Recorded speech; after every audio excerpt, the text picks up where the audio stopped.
Good afternoon and welcome to the National Urban League's Digital Career Success Series, brought to you by the Urban League's Job Network. My name is Jody Brockington and I am today's host for the Digital Career Success Series. Today is a special part of our series. We are focusing on the freshman 15 ways to get an internship as a freshman. Although I'm certain that there are people here in our audience who are beyond freshmen, maybe not even in college yet, and those who are trying to end their career, but there is always times to find an internship, volunteer opportunity, a fellowship, and these same tips that you will hear today from our fabulous guest, Tiffany Sutherland, who I have not personally been able to meet live and in person, but know quite well, and true FOJ.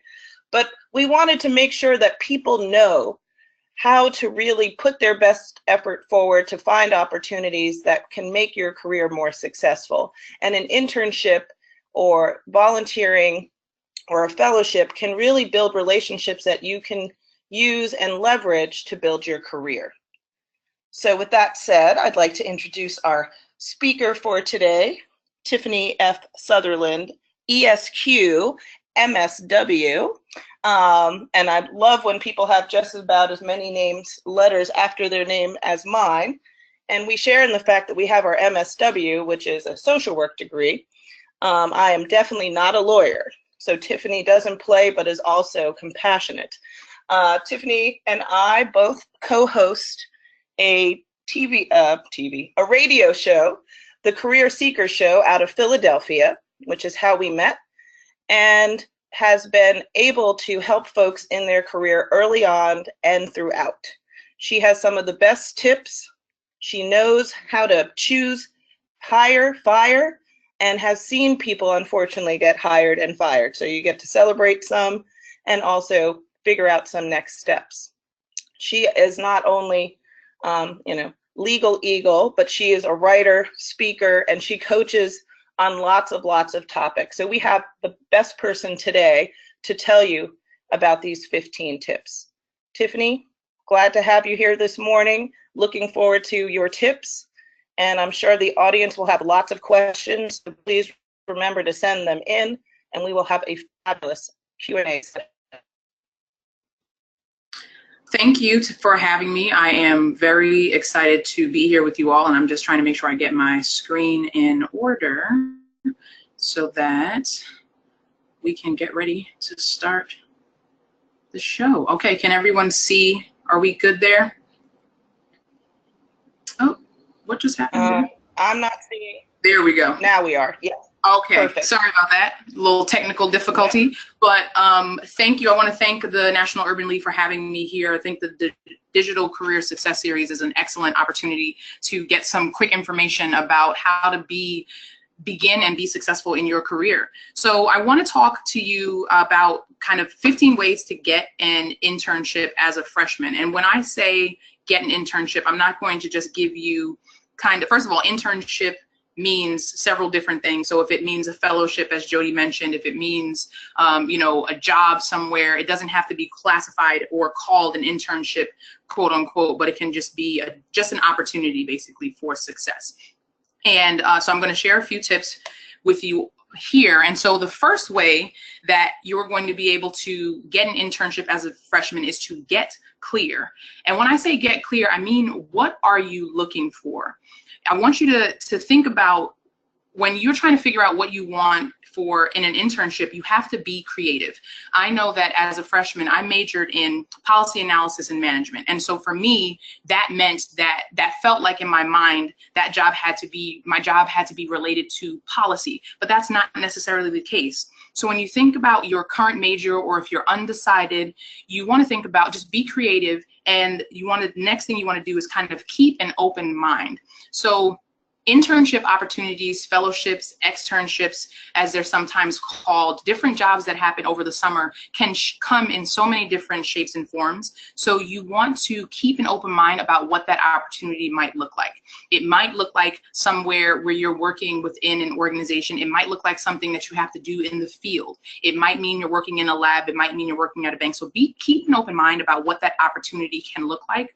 but you also want to begin to narrow down your search. And if you're a freshman in school right now, you are early in your first semester. That means that you're still getting acclimated to what it means to be a college student, which makes a lot of sense. There's a lot of changes happening, but a lot of internship programs, their applications start to become available around December. They're due in the early part of next year, so January, February. So when you're thinking about how to think about what kind of job you want to begin to narrow down your search. And when I say that, I mean, you can't just say, I want a job. You can't say, I'll do anything, because that means you're open to thousands of possibilities. But you want to start to narrow down your search. And one way to start doing that is to do your research. So the second thing that you can do to get an internship is to do your research. And it starts with taking a good look, and doing your research is also a good look, right? So you want to start with your career services office on campus. Do not wait until you're at the end of your time in school. And even if you're in your senior year, if you're anywhere in between freshman and senior year, it's never too late to go to the career services office, because they have so much great information and so many great resources. My first resume got built by working in the career services office. So it can get fine-tuned when you have a new job, when you have a new experience, or your resume needs to be formatted for science opportunities or kind of STEM or tech opportunities. Your career service office is a really good place to get a lot of that information. You also want to begin to do research in organizations and career databases. So these are going to sound some of these are going to sound kind of obvious, but there is a website called the first thing is Google, right? And so let's think about Google. What they've done recently, and a lot of people don't realize this, is they have created a job search engine. So it's not just like what it used to be when you would type in you're looking for a job, it would bring up different types of different websites. It actually has started to collect and aggregate job data and information. And so when you go to Google, and I did a search yesterday for social media internships, just to kind of put it out there, and it brought up, so if you see on the screen, you have the title that says jobs, and it says near Philadelphia, because that is where I'm currently located, and it gives you a list. And if you look down at this image, you see there are 100 more jobs. And so when you kind of navigate your way through this kind of portal, what it gives you is the opportunities to go directly to the company websites or the place where this posting is listed. So that's kind of an obvious place to start, but it helps you in a lot of different ways. You can kind of get down to the location. You can type in just about anything, and because it is Google, it will bring you back something. So here's where you can start to explore and narrow down and think about the kind of work that you might want to be doing in the summer.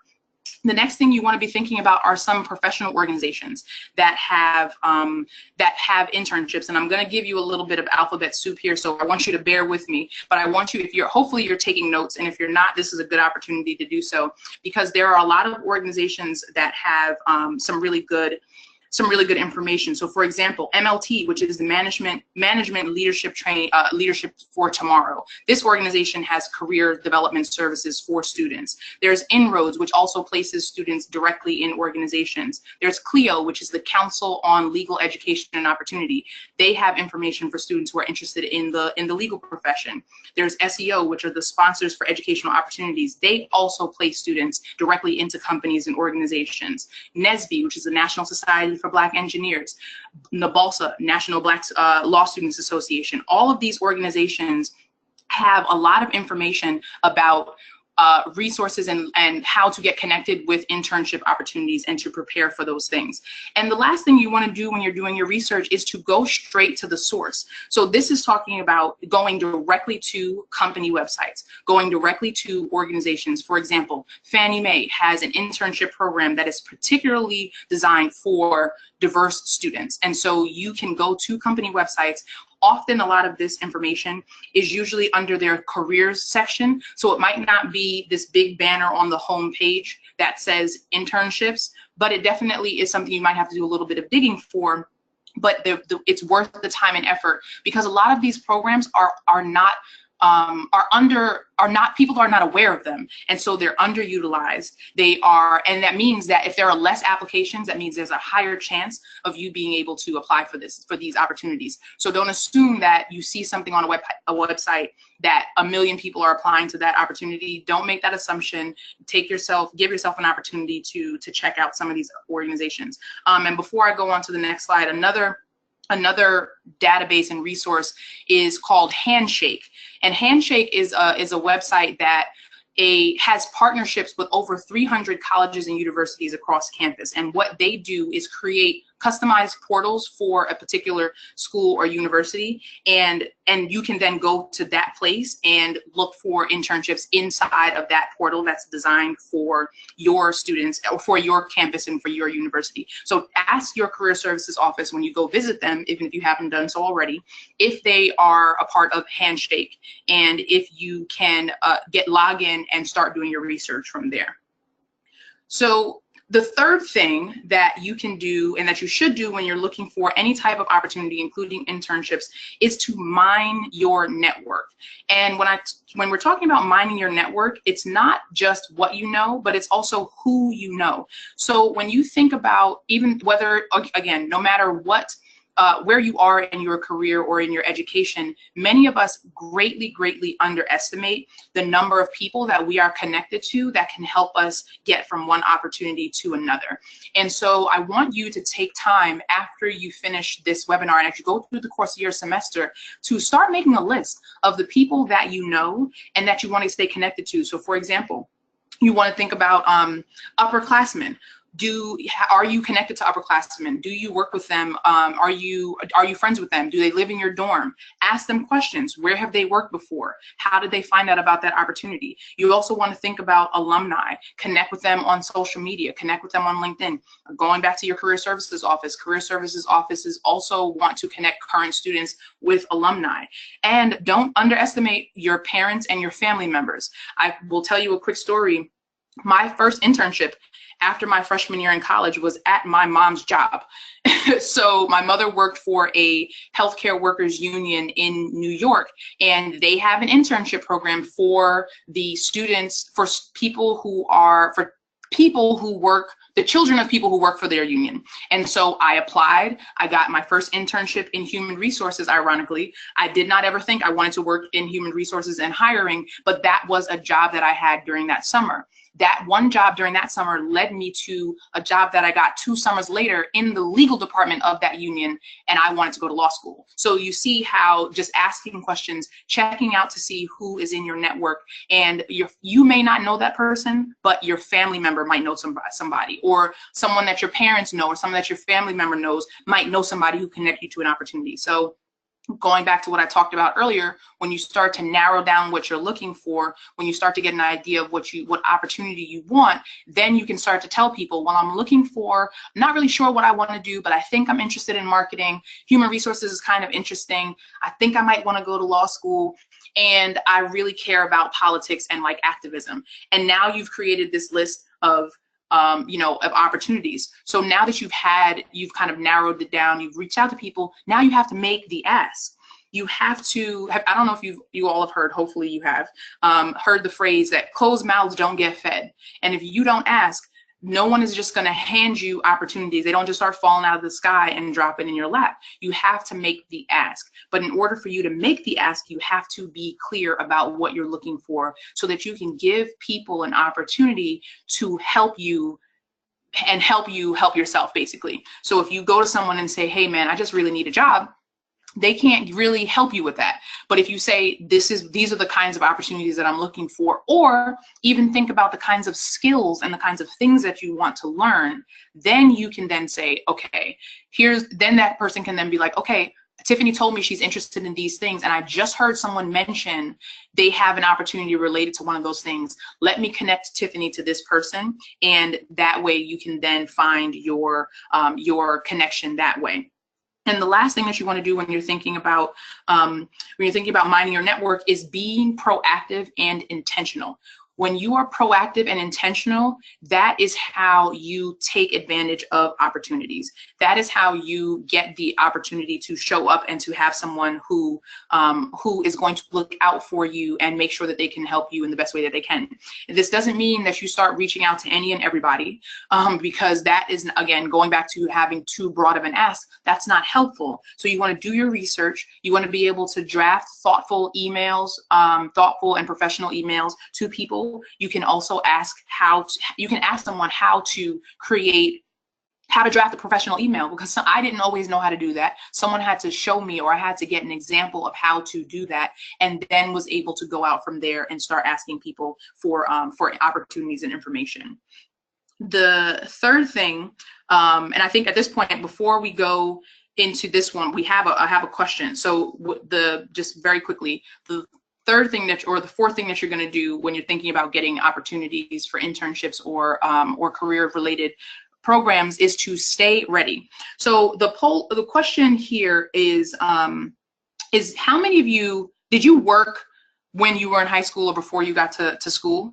And if you can just answer that question, so that way we can get an idea, because some of the information that I will share may or may not change depending on what you say.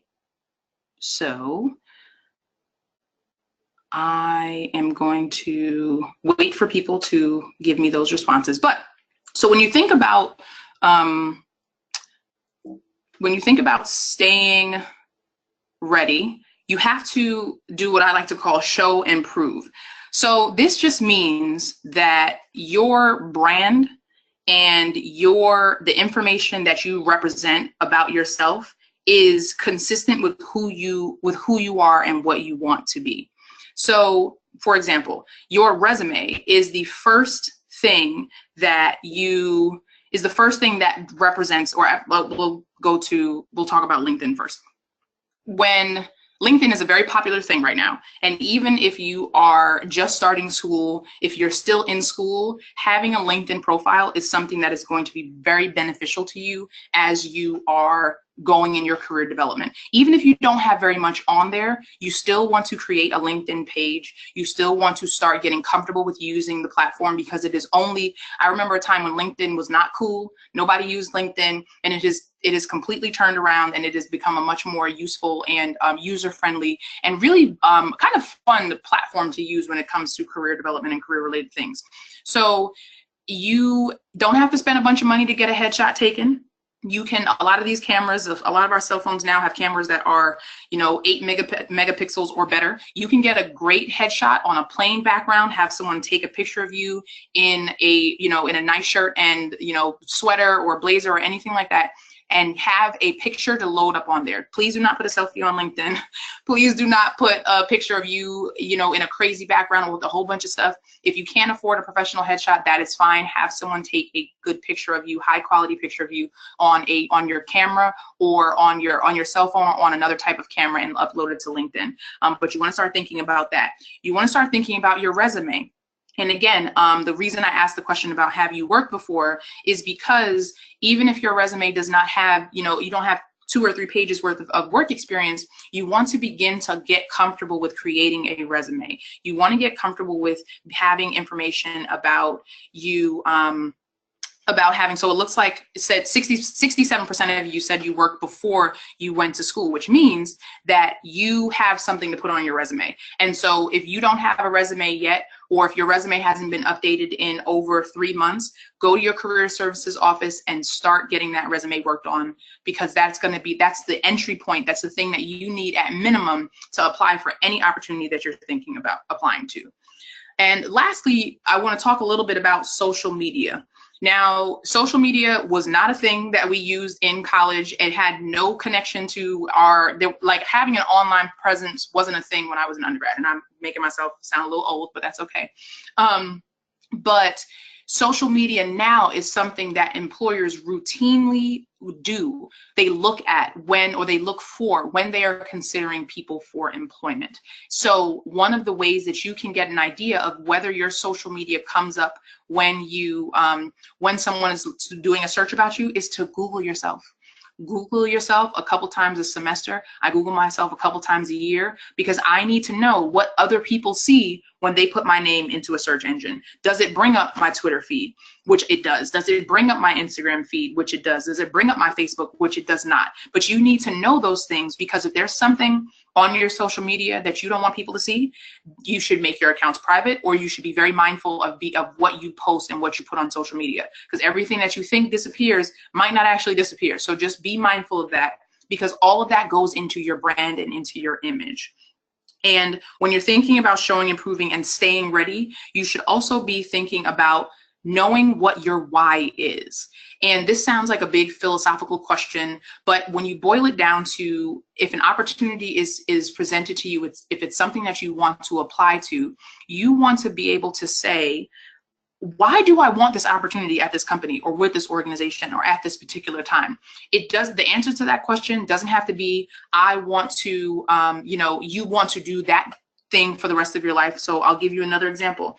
After my second year in college, my job was to teach literacy and nutrition to students at 3 different summer programs in New York City. I didn't want to be a teacher. I did not have a nutrition background. I did not have a particularly strong background in kind of teaching per se, but the goal of that internship was to connect students in these programs with college students, and to give these college students an opportunity to share information, to learn how to stand up on your feet, to learn how to deliver information, and to connect with kids who were in a summer program, and to teach them about the importance of healthy eating and the importance, and doing that through literacy related programs. And I didn't want to, my career, like I said, I wanted to be an attorney. I did not want to become a teacher. But that internship taught me things. And so my why for that program was, I want to be close to home. I want to also be able to connect with kids who look like me in an opportunity and in an environment that they might not otherwise be exposed to, people of color who are educated, who look like them, and who are interested in trying to further their lives. So that was something that was important to me at that time. And what I learned from that opportunity was to be able to deliver information to a wide group of people at the same time. When you talk about teaching 6-year-olds and 12-year-olds the same information, you got to be real creative. And so I learned how to be creative. So know your why, and know that your why does not have to mean that that's the thing that you want to do for the rest of your life when you're seeking an internship opportunity. And the last thing that you want to make sure you're doing when you're staying ready is you're preparing for interviews. And there's no such thing as starting too early to prepare for interviews. One of the ways that you can do that, a lot of campuses and a lot of student organizations offer mock interview programs. So don't think that because you interviewed once that you should never do a mock interview program again, or because, oh yeah, I think I'm gonna get this job, I'm good. You don't have to prepare. That is absolutely false. Always take advantage of mock interview opportunities if you have the opportunity to do so. And even if you don't have the opportunity to do so, have a friend.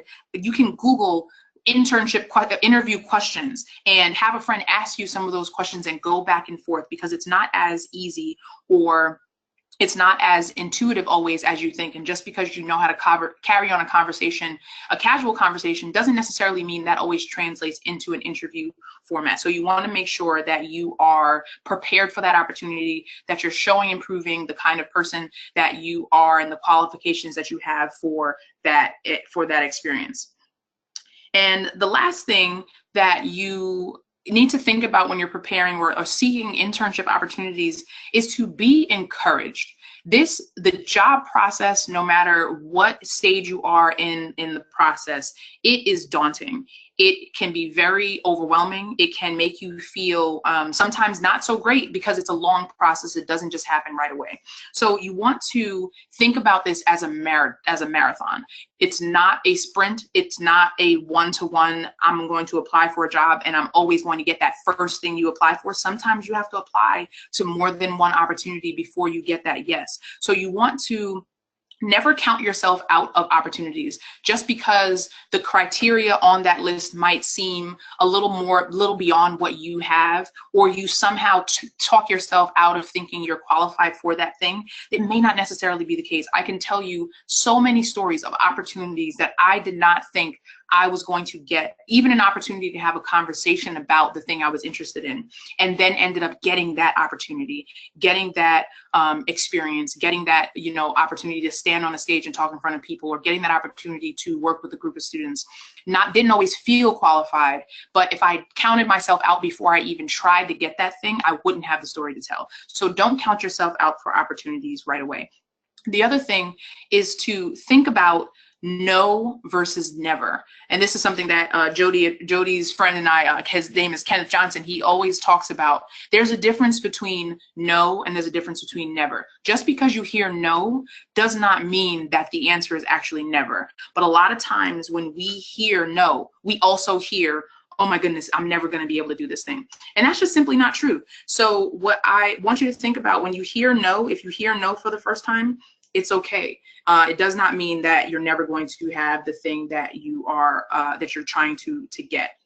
And the last thing to remember in this whole process is that experience is transferable. So even when you have, like I said, I taught literacy and nutrition to summer camp students for a summer. I worked in human resources. I registered people to vote.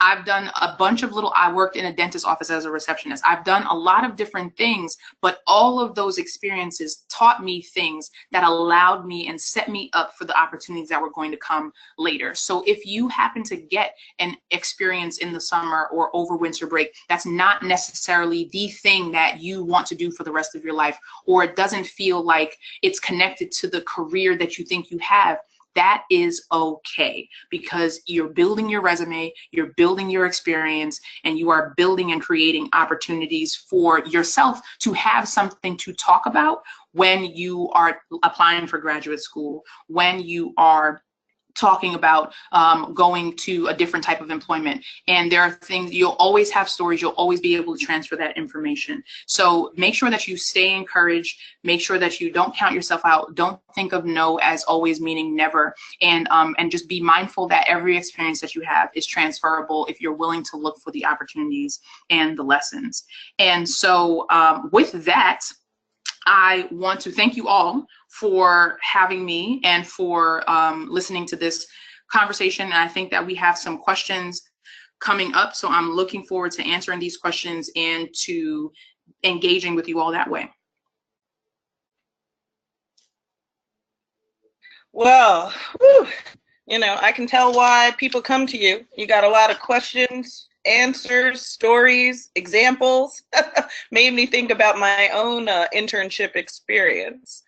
And I just also wanted to be clear that on our call today too, part of the reason why we are doing this special topic, and I wanted you here, Tiffany, is because the National Urban League and Fannie Mae are created a new partnership for the Future Housing Leaders Program. And it's an internship program developed by them to kind of increase the diversity of folks in the housing industry. But like you were saying, you can get an internship anywhere and be able to apply those transferable skills or what you learn into any industry.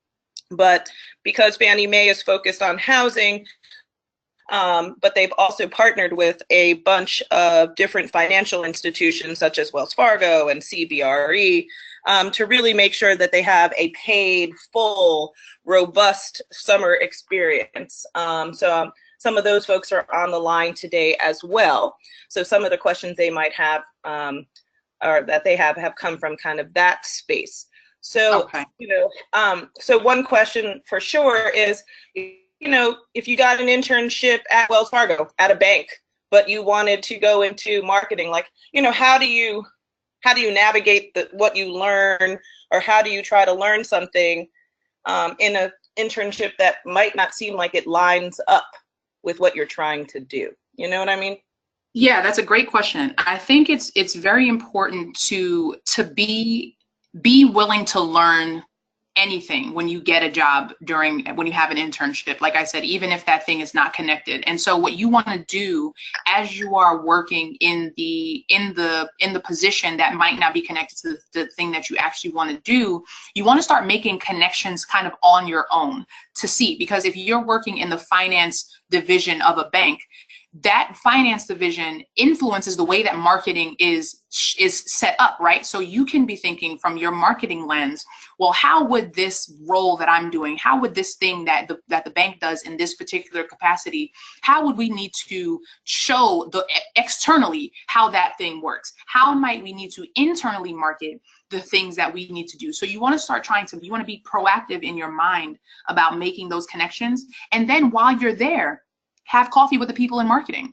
You might be doing work in one division, but there's no rule against meeting people, or at least check to see if there is a rule. My guess is that there won't be, against making connections with people in the departments and in the fields that you are interested in working in. And that way, you may not have worked in marketing in that summer, but that person who works in that division now knows that you've worked here at this company, which means that you have a baseline level of qualifications that they're interested in, and they now know that you can do good work and that you're interested in the work that they're doing. So when another opportunity comes up, you've now made a connection to learn from someone, or to be hired potentially by someone in that company, or connected to someone who knows someone else in another company for another opportunity that you're more interested in. Hopefully that helps.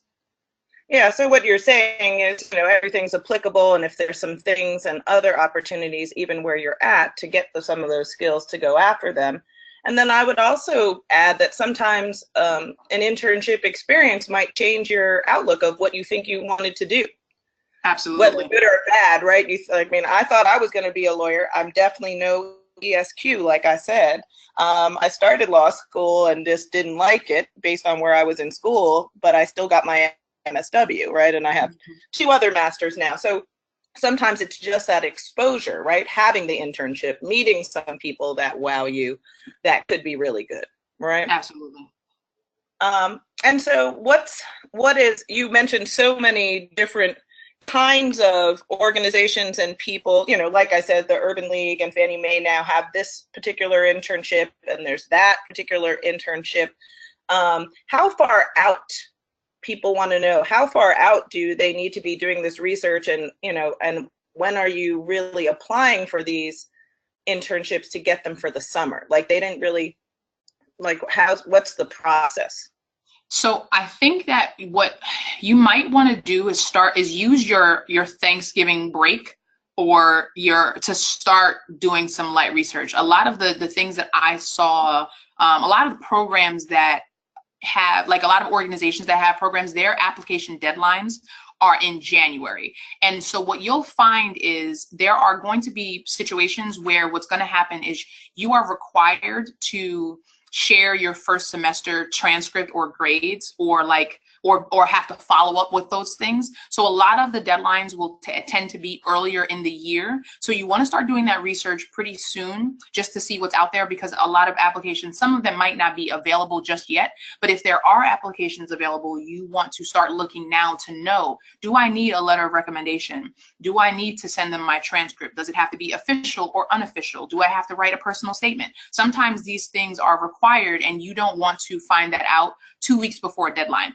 So just like I said, I gave you some resources, and you can start with your career services office. If you start in October for something that's not due until January, you have plenty of time to get your application together. If you wait until Christmas to do something that's due January 15th, not so much. So if you start looking now, you'll know you'll know when the deadlines are, and you'll know how to be able to plan from there. Yeah, no, I said the same thing about, during the holidays, seasonal hiring, they're done. They've already hired all the extra people that are going to do gift wrapping and put stuff on the shelf, right? It's kind of late now. We're already in October, and they start that for November, right? So you have to already be in line. So the sooner the better, and just paying attention.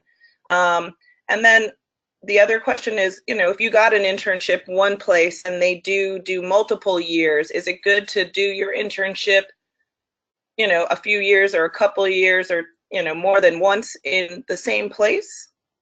That definitely can, I think that can be helpful. And what that does, a lot of times, what you can ask if it's possible is if you can work within different positions, or do different projects while you're working in that same organization. So let's say you worked you work in company A, but the first summer you worked in finance. The second summer you were able to move over to marketing. The third summer you worked in human resources. So for yourself, you've gotten varied experience, and for your resume, you've gotten varied experience. And so if you're applying to one of like anything related to those things, you can demonstrate that you've worked in a particular area, or you can demonstrate the different types of skills you've gained from different things. So I definitely don't think that there's harm in working for one company. But if you do that, you want to try and see if there's an opportunity for you to vary your experience from summer to summer, just so that you don't have one blob on your resume that just kind of says the same thing for 3 different summers. Right. And I would say that probably it's helpful if you actually really want to work at that particular organization, firm, wherever, right? Like that, they tend to become quite incestual, that you are, you understand the brand. They don't have to train you about who they are and what the company stands for. And, investment wise, they feel like they've made an investment in you over time to then pay off, right? So Definitely. If someone worked for me for one summer and then came back and then, oh, I really want to work for you, Jody, that would make sense, because then now I don't have to train someone. You already know how things work, except, and then maybe a little bit more leverage, like you said, that they've worked in different departments, right? That they now have a better sense of the entire company. Absolutely. You had mentioned a couple of different places to go online and some connections. Could you re-explain the Handshake? Yes, I can. So Handshake is something that it's a network that basically colleges and universities become members of, and then those particular universities have like students at those and alumni from those schools can log in and see what their college has put up, and the information that those schools have aggregated and that exists within that organization and exists because basically what it is, it's like employers put postings up, and then students can then see those postings. But in order to see what is on there, you have to become a member, and you have to, a lot of schools are members, and so your students will be able to log in that way. So you would have to go to your career services office to determine whether you're a Handshake member, and then if not, then you still should be able to sign up, because if you have a student email address, you should be able to gain access to the website. But I know a lot of schools have like branded information and kind of individual portals for their particular students within the website and within the app. Okay. There's I'm sorry. Go ahead. No, I was going to share another tool that I didn't mention, but LinkedIn has this tool that is called, it's like LinkedIn Alumni. So if you go to linkedin.com/alumni, and then if you will then have to log in, it will bring you to your undergraduate institution and show you all of the alumni that are on LinkedIn that are on LinkedIn. So you'll be able to see people in the United States and what jobs they have, what companies they work for, and you can then be connected to them through LinkedIn. It's an absolutely phenomenal tool that if you want to start kind of making connections on your own, it's a great place to start.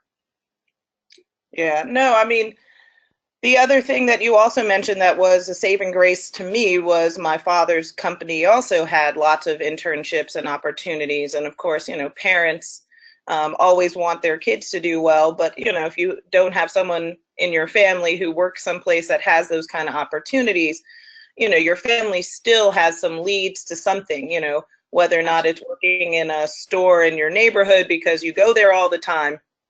Figure out some place to get some skills that people will look further down the line as an advantage, right? Like that you've been trained in something, customer service, answering phones, even, some stuff that seems like it's rough, like, working in retail is hard, folding all those clothes, stocking the shelves. I mean, it's not easy work.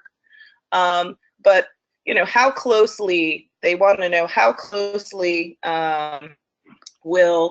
does your, internship have to be to what you're trying to do? Like, is an internship ever a waste of time? I think an internship is only a waste of time if you were disrespected, if you were mistreated, if you did not, if you were not given it, if you did not learn, and if you could not work to add value in some way, shape, or form. So for example, if someone just has you sitting at a desk all summer and doesn't try to give you any projects, that's a waste of time. But you can't know that. Most of the times you can't tell that on the front end. I really don't think, especially if you're talking about being kind of early in your career, even I think in any years in being in school, if you take the approach that you can learn anywhere, and if you are a self-starter, if you're someone who can kind of work independently, or if you're willing to kind of create something out of nothing, then any internship that you have will be a valuable experience. But you have to be willing to take that perspective going in, and even in doing, like you just mentioned, the mundane task of answering the phone or of checking the mail or doing those kinds of things. You're still gaining a set of skills that in that time you might not be able to see how it connects, but in future experience you'll be able to draw on that experience in ways that you can't tell in that moment. So so the short answer is I don't think that there's anything that's really a waste of time, but you just have to be willing to make sure that you learn, and that you take the opportunity to go above and beyond, even if someone is not giving you directives every single day of something to do. Gotcha. And in terms of when there are special programs or things that are new versus something that's been in the works for years, are there some advantages and disadvantages of being, like, you know, in that first group? You know, I've been a guinea pig a lot, you know, in this new so-and-so, you know, so is there some pros and cons of doing something that's brand new versus, you know, the Bank of America internship that's been going on since 1912 versus, you know? I think, yeah, I definitely think, the benefit of being a part of something that is new is that you have the opportunity to shape the experience. And so if something has never been done before, you being a pioneering member, so to speak, you will then be helping to define what this experience looks like. The downside of that is that because it's not been done before, there may be some things that they've overlooked. There may be some things, some holes and some gaps in the kind of the smoothness of the program, that the way the program runs. Doesn't mean it'll be a bad experience.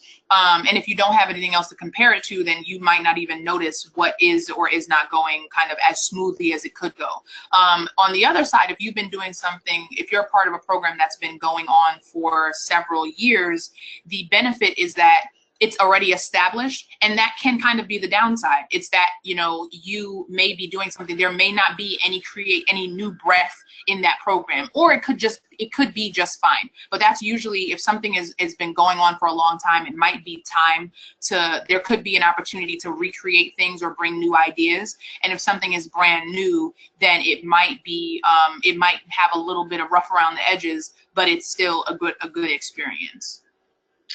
Yeah, no, so I want everyone who's on the line now just to pay attention to the fact that there is a link there for the futurehousingleaders.com for more information about that specific internship, and it is new. But I was going to say the advantage of being parts of new things, because I'm the new girl for sure, I'm always part of something new, is that you also get to help mold it, create it, and you're kind of like in this freshman group or the original group that helped form this. And so you tend to build stronger relationships with the people who have created it, which then are good to leverage later on if you're looking for a job or when you need a reference for grad school or other things. So just keep that in mind too, that the more you get plugged in, the better as well. And when there's something specific or a skill that you're planning to leave from someplace, that can work to your advantage as well. So you had mentioned also, you know, some of the research that you said everyone needs to do. It seems to be just like as if you're going for a job interview. So in terms of if you get an internship and you filled out the paperwork, you know, what's usually the next step? Is it an interview? Is the process? I know it's kind of a little different for each, but should they be ready for an interview? Is it usually online? Is it at the school? Is it at the place that they'll be going? Well, that's going to depend significantly on the opportunities, but there will always be an interview component in some way, shape, or form. It could be on campus, it could be on site, it might be by video. But no matter the format of the interview, preparing for the interview, doing mock interviews, having people ask you questions will always serve you well. And so sometimes you might be required to do a phone screen first before you come in on campus. The entire process might be over the phone, and there's a way to prepare for phone interviews to make sure that, for example, don't take for granted that the space that you're in is going to be quiet. Make sure you go out of your way to be in a quiet space, to make sure that you actually dress up as though you're going to be in person, because you sit in your chair differently when you're wearing a suit versus when you're wearing sweatpants and, and a hoodie in your dorm room, right? So being mindful of the format, but just being prepared to again, when you're doing your research, you might be able to find, there should be information, sometimes it's available and sometimes it's not, but a lot of times they give you information about the process. So if it's one round of interview versus two, is it a panel interview versus, just and panel by panel interview, I mean, an interview with more than one person at a time. So it could be two or more people interviewing you at the same time. Is it an interview that an organization does and then you're placed inside of an independent organization? There are a lot of different formats, but when you're doing your research, you'll be able to also find those next steps are. But no matter what the next steps look like, preparing for an interview and knowing how to interview will always be something that will serve you as you go forward in the process. Yeah, so the other thing is, what are the pros and cons of paid versus unpaid internships? Well, I think that it goes, one, you get money and one you don't. I think that but that doesn't mean that the experience is going to be less or that the experience is going to be different. So there are instances where you might not be paid cash money for an internship, but you might get course credit for an internship. And so there's some controversy around paid versus unpaid internships in the media. So you want to check with going back to your career services office to find out, does the university have restrictions on whether they allow students to take unpaid internships? And so does that mean then that if an organization is not giving you direct financial compensation, that there can I get course credit or college credit for this internship, this work that I'm doing? What are the requirements to make that happen? So that's why, again, not trying to answer all of these questions on your own, but going to the resources that are designated, people who have this information, going to the source, being curious and asking questions, that can really take you a long way, so that you're not kind of out there guessing or not having an opportunity. But I don't necessarily think that not being paid money means that you're not going to have a good experience. It just means that you'll have to find another way to financially sustain yourself in that time that you're working during that program. Gotcha. Along the same vein, some pros and cons, or not even pros and cons, but, internships, is there an advantage sometimes of going to another city, leveraging this internship opportunity if it's, you're from New York and they have a same internship, but it's in California, do you take that versus staying home in your hometown? Yeah, that becomes a kind of personal decision, because if you're going somewhere else, if you're going somewhere where you're not home and you can't stay home or with someone where you might not have to pay rent, you're going to have to know, can you afford to actually do that? So if you do have to do that, you have to travel to that place. You have to, you might need to get a roommate. So you might need to look into subletting. So it would be great to be able to get this different experience, to live in a new place, to explore, to kind of live on your own in a different environment. Great opportunity, but you want to be able to make sure that you've thought through how you'll actually be able to sustain yourself if you have to go to a place where you will have to pay kind of for everything on your own out of pocket, which might not be feasible. And there's nothing wrong with it not being feasible. But if you want that opportunity, make sure you're prepared for it, and that you've done your research and asked and kind of checked in with your resources to make that happen. Yeah, because I mean, the pros and cons on the money side, for sure, financially, but in terms of also possibly being the big fish in a small pond instead of the small fish in the big pond. And, you know, sometimes internships, when you're interviewing, different people like you, and the person who happens to be like wants you on their team is in Chicago. Like, so I just remember applying for internships in college, and, you know, didn't think that, I thought I was just going to be in the LA office, and they're like, oh no, we want you here. And you're like, oh. And then I did another fellowship hoping to go someplace else, and they kept me in New York, and I was like, you know, but there was pros of being there. Like you said, I could live at home, I could keep my little internship fellowship money, you know, so it was better. There was, you know, but I do think that if you have an opportunity to go someplace else outside and on someone else's dime, especially if it is a paid internship or fellowship, that you should take it, because it just proves some risk taking and calculated risk, really. So, absolutely. And then the other thing that comes up is, you know, is there pros and cons of doing internships during the summer versus the school year? There's this new internship that they started in the city in New York called a winternship. So they're trying to do stuff now in tech during the winter. Like, you know, everyone thinks summer internship, but there's a wintern. So if anyone's listening, wintern with an N, ship, winternship. And this is tech, like this one's specific for tech and people of color, women, LGBTQ, etc., for diversity. But, you know, to try to get an internship when everyone else isn't, or do you see some companies trying to fill in gaps during different times, or finding that some companies do, like, some companies do have some rolling internships, right, versus specific times? Yes, and I think that that's a great opportunity. So one of the things that, just like if you had any type of other job, if you're doing work for an internship during the school year, you have to learn to balance that with your academics. So your academics should always be your priority, because you're a student first if you're still in school. That doesn't mean that you can't take opportunities to do internships. So you have to plan your schedule accordingly. So the pro is that while you're in school, you're also getting work experience. And there are some universities that actually build that into their curriculums and kind of break up the semesters, so to speak, so that in one semester you are doing you're doing an internship, and another semester is your full course load. But to your point about using the small breaks, so for example, if you have a spring break or winter break, you have 2.5 to 3 weeks off, maybe you can go shadow someone over the course of a winter break, or you can look into the winternship that Jody just mentioned.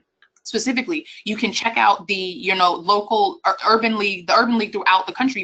There are different, in Philadelphia we have the Philadelphia Urban League. There are urban leagues all throughout the country. Check to see if there are any opportunities that they have for you over the break, because it was always, of course, you want to be able to rest. You've had a long semester. Oh, you want to use your winter break, but people usually start to get a little bored after about a week of not doing very little. So if you have the opportunity to find a 2-week opportunity while you're home, you can definitely do that, and that will be a really good way for you to get a little bit of experience, even if it just shows like there are a lot of, and there again, like you mentioned, Jody, there are a lot of programs that are specifically designed for that short turnaround period. So for that 2 weeks between over the winter break, for that 1 week during the spring break. But again, you have to do your research, because these opportunities are not always obvious. But when you go to your career services office, you check with your local urban league, you check with the alumni and the people, the connections that you start to develop.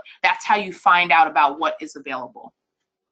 Yeah, and I mean, my thing too is you don't always have to have a full-blown internship. Still look for some volunteer opportunities. Thanksgiving time, it's still good to do a soup bank and hand out some meals to some hungry family. I mean, just connect with people, because people lead to opportunities and other things that might not have been available, or you get exposed to other people and I guess other experts who might also just be volunteering, but they see your leadership shines through when you're helping people. It's always in these unknown places, I think, Tiffany, where people get noticed. It's not always in these very formal. So, I mean, any tips about that, places besides an internship or something that's formal that you have found to be successful? Like you mentioned, I think when you know what your interests are, so, and again, you can have very broad, but if, like you mentioned, volunteering is a great way to get connected to people. Like I mentioned, I spent several weeks registering people to vote. And I was in high school when I was doing this, so I actually wasn't even old enough to vote. But what that did, I was not being paid very much, but I was up on my feet. I was getting connected with people. I was in the community. I was having conversations with people, telling them about the importance of being involved. And it wasn't something glamorous. I was walking to the bus terminal. I was walking all over Hempstead, Long Island, doing this work, but it made me feel very good about myself to be connected to the community in this way. And people would see me regularly and would shout me out, and they'd be like, oh, I'm going to tell my cousin to come see you so they can make sure they register, that kind of thing. So you have to be open-minded about the way that you position what experience needs to look like. To Jody's point, it doesn't have to be this formalized opportunity, but remember that those opportunities do exist. So when you go home, when you go back to the people in your community, ask, where can I help? How can I make myself of use? Is it your church that needs help with their social media account? Is it your high school that could use help putting together some program? Is it some organization that you've been connected to since from when you went home? There are a lot of people who need help, and only you know kind of the people that you have personal connections with, but you have to be thoughtful about actually taking time to say, well, who do I know, and how might I be able to be of value to people? That is how you begin to make those connections, and it's the connections that, when you're not asking for a job or for a recommendation letter, that's when you develop real relationships that then translate into opportunities in the future. Even though they might not lead to some big fancy something right now, it will lead to something. It can lead to something in the future. Gotcha. So, before we close out and I promote our next lovely part of this series, because this is so good, any final tips or words of advice for anyone who's looking for these opportunities that you might not have mentioned? I want everyone on the line to know as well that, this will play again on our YouTube channel, and Tiffany will also put it on her website. So please follow her at Tiff South on Instagram, on Twitter. You can find her also clearly on LinkedIn and myself, but say that you were on today's Digital Career Success series on how to, about how to find an internship. But coming up on November 8th, same time, 12 p.m. Eastern Standard Time, it's how to make your internship lit. Like, don't just get an internship, but really make it happen. You can't just get one and kind of go there every day and kind of not be so active. How do you really make it work for you and leverage all the stuff that Tiffany was talking about? So Tiffany, any other words of advice? Just think about that marathon mentality that I talked about. You are in your career starts now wherever you are, and it is a long and it can be a very rewarding journey, but stay encouraged and just always remember that you have something to share and some value to deliver no matter where you are. You just have to make sure that you keep the right perspective, stay encouraged, and develop real relationships with people, and your success will know no bounds when you remember those things. It's been a pleasure to be a part of this experience. I like to thank you all for having me today. No, and Tiffany, we want to thank you on behalf of the National Urban League, the Urban Leagues Job Network, myself as an FOJ. You gave us more than the 15 ways to get an internship as a freshman. I think it was more like 40, and your stories.